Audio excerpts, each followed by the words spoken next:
This is the full, no commentary playthrough of Ashville Manor, my own puzzle slash story map with maybe a little bit of horror mixed in. Uh, there is like a jump scare near the end, so just be wary of that. But other than that, there are no flashing lights, there are no disturbing imagery, mostly because I don't have the technical prowess for that, and also, it wasn't really the style I was going for. So without further ado, let's get started. As you can see, I made it. Let's get started.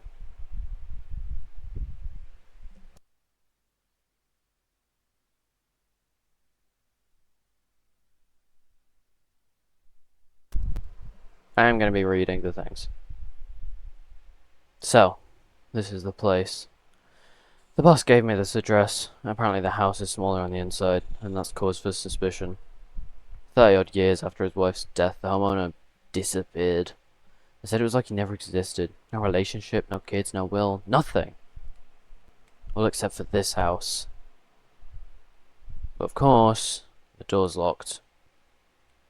Maybe the old coot left his spare keys under the doormat. Predictable. Safe. I drove all the way here. No reason to turn back.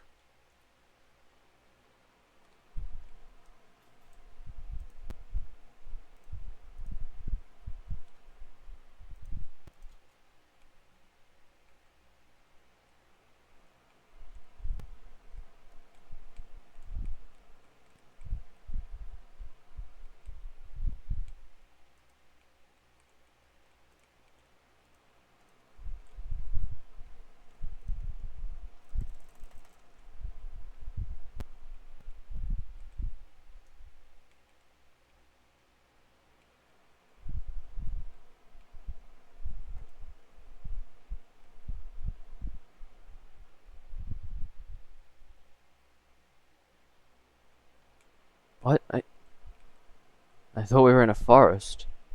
Why do I feel so heavy?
feel light again. Like a weight's been lifted off my shoulders. But I also feel gross. Like I trampled all over someone else's memories. Well, I suppose it did. It was just a burial site. Ignoring all of the weird puzzles and heavy sensation and the portal. Oh, and the window moving in the portal room. The chest too. Huh, memorial. It wasn't even the deepest part. Far from it, in fact. So why go such lengths? Maybe there was something in there. Something I released.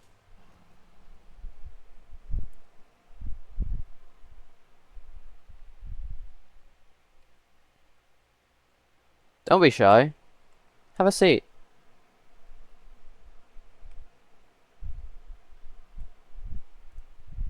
I'm Hero, and as you know, I made this map. Thanks for playing. This is one of the few maps I've publicly released, and the first thing to be played in vanilla. Truth be told, I just started without a proper goal, and let the flow take me the rest of the way. Maybe that's mega obvious, maybe you don't care. I know it's kinda corny and cliche, but I'm quite proud of this, and I thank you for seeing it through to the end. This is the most ambitious thing I've ever done with command blocks, and therefore my most cinematic story map so far. It's easy to forget that a person made and designed everything you see. And as you can see down there, this map is a bit of a mess.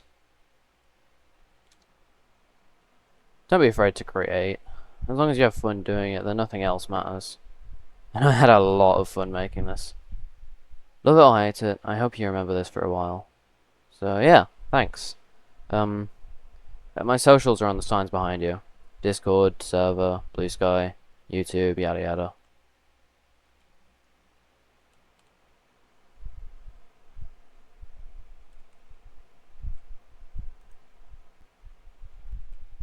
That's it, that's the whole thing. Woo! Now, I would care about this hole in the ground, but also you get, like, genuinely frozen still, so it's not a massive deal.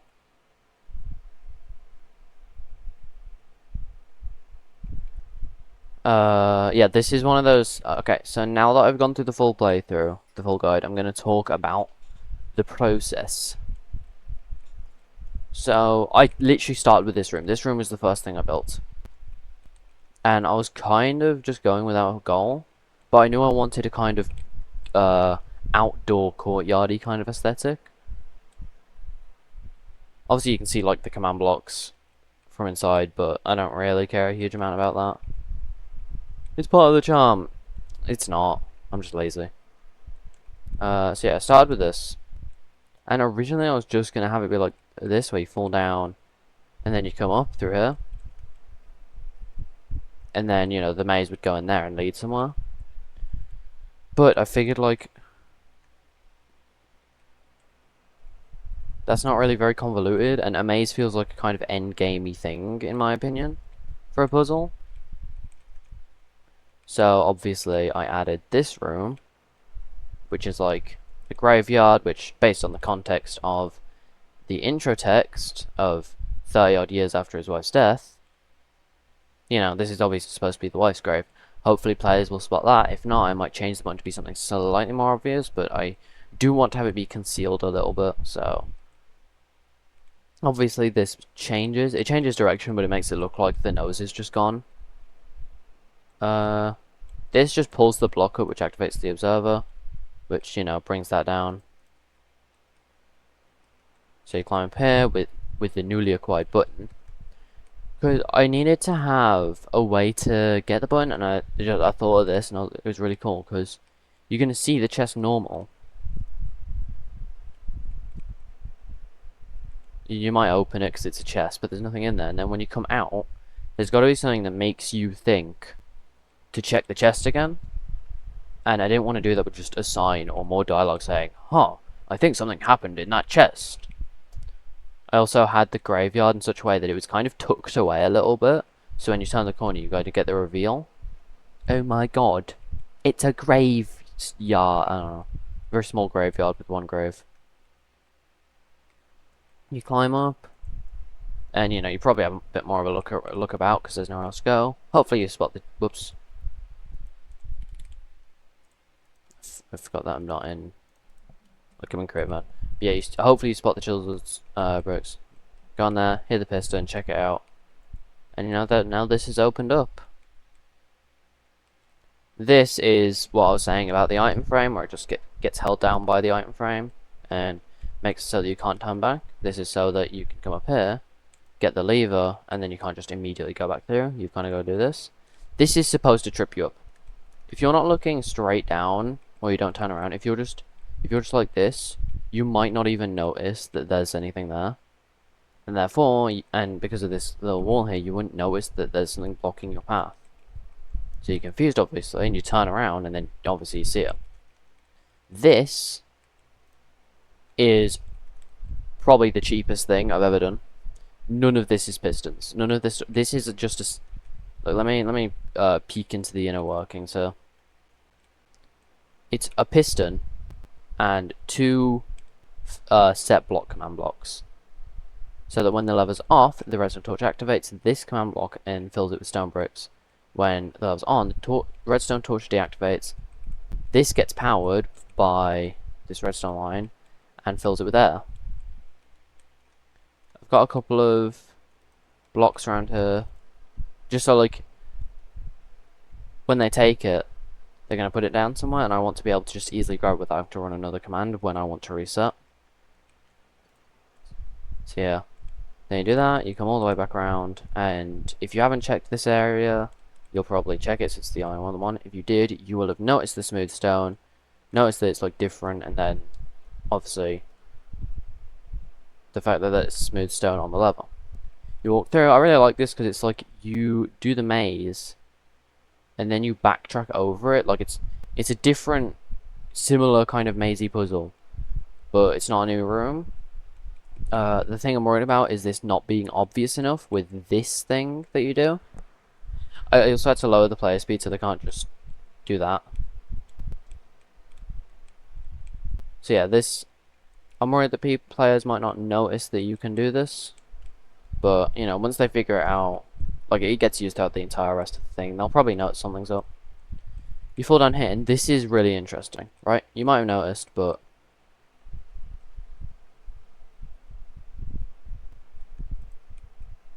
when you, hang on.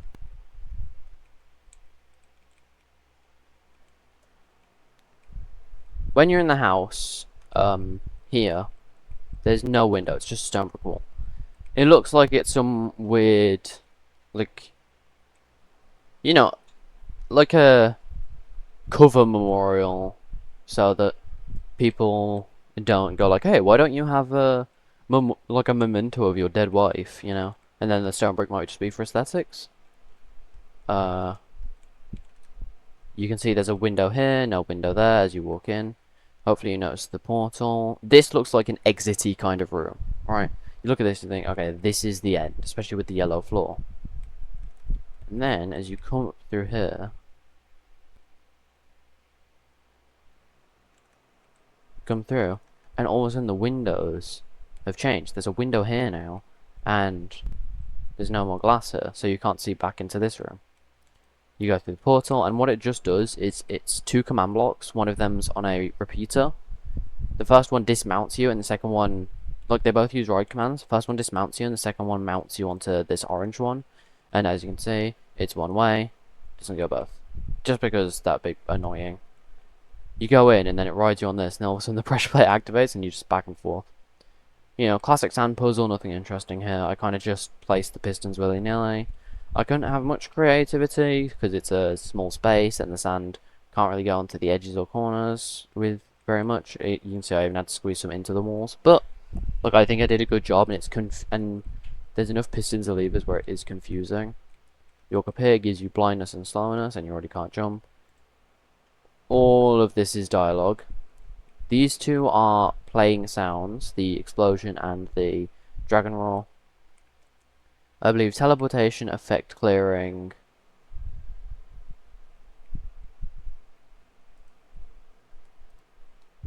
setting, because this pressure plate is hooked up to a command block that sets this block to redstone.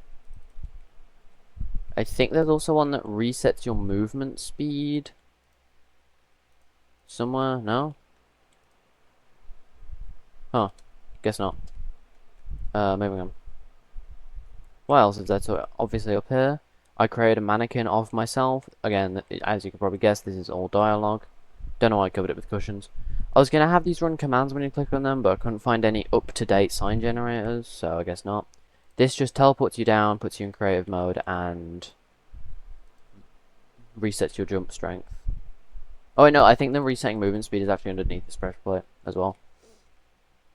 Is there anything else? Okay, nothing outside the house.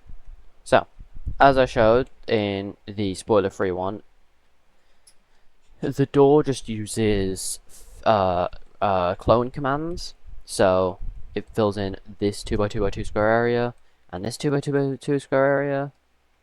This is just the starting area. The dark oak trees are just covered in black blocks. Tripwire hook. Tripwire hook here that just, you try and turn around, you're blocked by the fog, and you get dialogue to kind of explain it.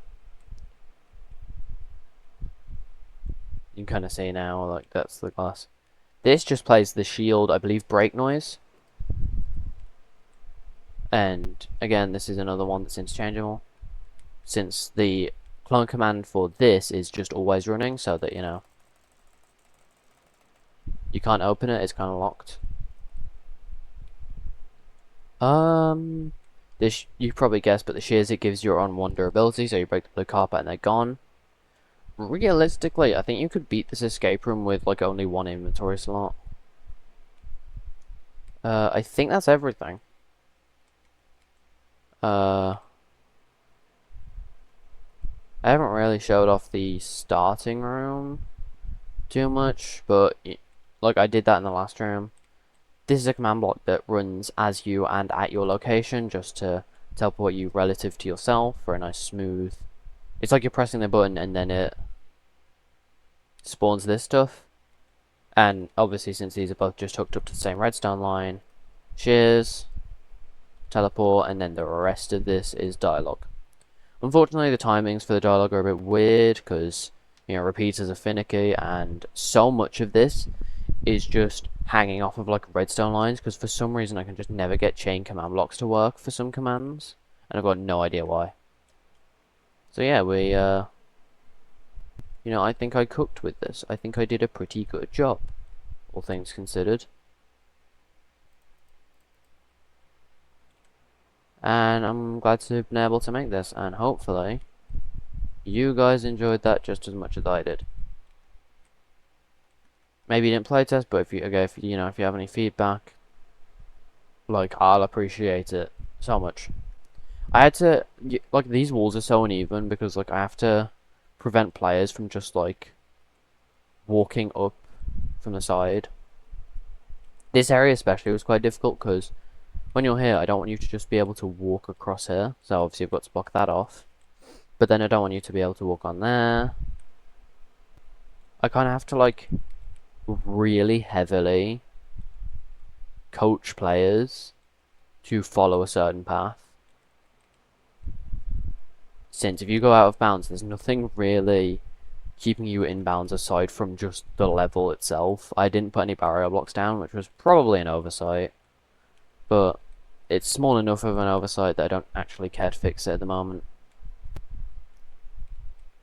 Oh, here's the story, I dug this hole first. I dug both holes, but I dug the tunnel from here. I just guessed blocks. I didn't even count them. I just kind of stopped based off feeling, and I dug the inner tunnel, dug up, and it was exactly here. I was so shocked. I think aside from that, there's nothing special. These areas are just some more glass, same thing as up there, with some, as you can see, some like logs and such. I don't think there's anything else to add, really. I think that's everything. Yeah.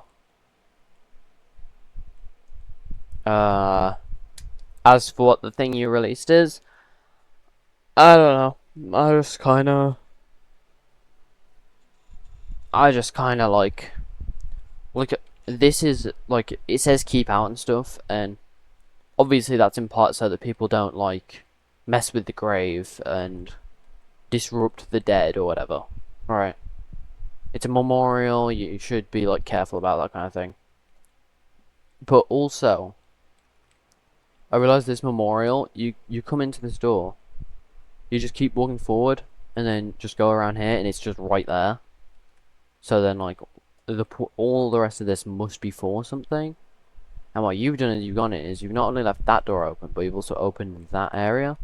Obviously, you've literally just gone here, and the sound comes from over there. So they clearly, very clearly, did not come up from up here. I don't know what the explosion's meant to be about. I just picked sounds that I thought would make the player jump. You know, I think the timing is slow enough that they'll be able to read the something I released, and like right before the jump scare happens, which was pure coincidence. And yeah, that's everything.